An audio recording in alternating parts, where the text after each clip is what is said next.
L'8 settembre 1943 è una data fondamentale per la storia della Seconda Guerra Mondiale in Italia e più in generale per la vicenda nazionale nel suo complesso.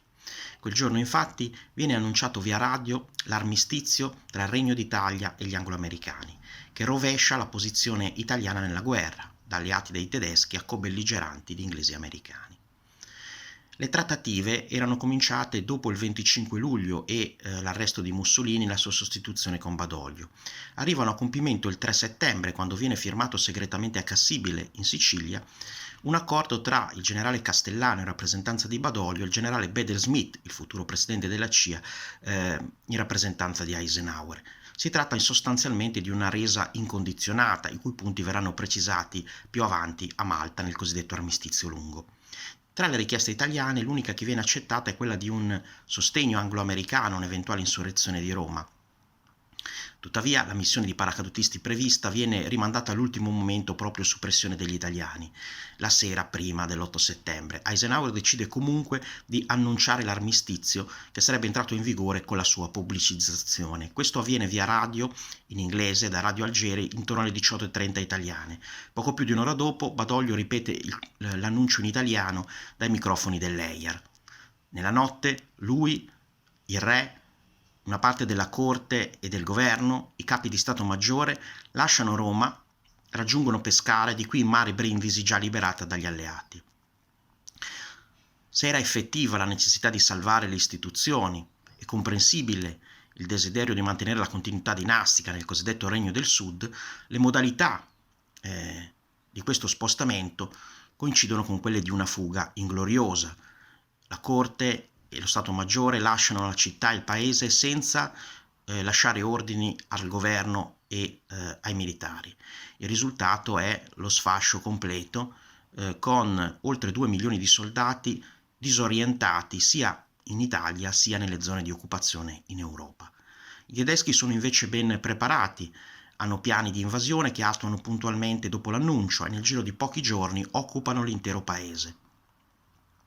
Ci sono forme di resistenza militare, pensiamo a Porta San Paolo a Roma, a diverse basi e caserme del centro-sud e anche alle resistenze nelle isole greche che portano però alle pesantissime stragi di Cefalonia e Kos. In generale, i comandanti delle piazze rifiutano ai loro sottoposti e alla popolazione civile l'uso delle armi per reagire contro i tedeschi. Il risultato è che oltre 1 milione di soldati vengono arrestati e oltre 600.000 vengono deportati in Germania, dove assumono lo status di IMI, internati militari italiani. Anche loro svolgeranno una loro resistenza, rifiutandosi di tornare in Italia per combattere dalla parte dei nazisti nella grande maggioranza. L'8 settembre è dunque un momento tragico, il momento più critico della monarchia, lo sfascio dell'esercito, la fine delle istituzioni. Ma in questo vuoto emerge la responsabilità di ciascun italiano e di qui parte una nuova Italia, l'Italia della resistenza, la resistenza delle donne e dei civili che proprio nelle ore dello sfascio aiutano i soldati a salvarsi, dando loro un ricovero o vestiti, e poi la resistenza strutturata. Il 9 settembre nasce a Roma il Comitato di Liberazione Nazionale che riunisce i partiti antifascisti rinati in clandestinità e riemersi dopo il 25 luglio. Sarà la guida della resistenza sulle montagne e nelle città nei successivi 20 mesi.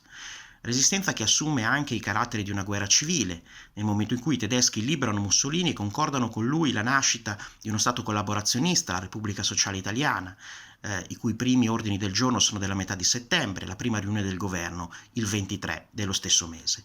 Quindi nel giro di quel mese, che si conclude con la lotta di liberazione spontanea della città di Napoli, le 4 giornate, si innesca quello che accadrà nei successivi 20 mesi.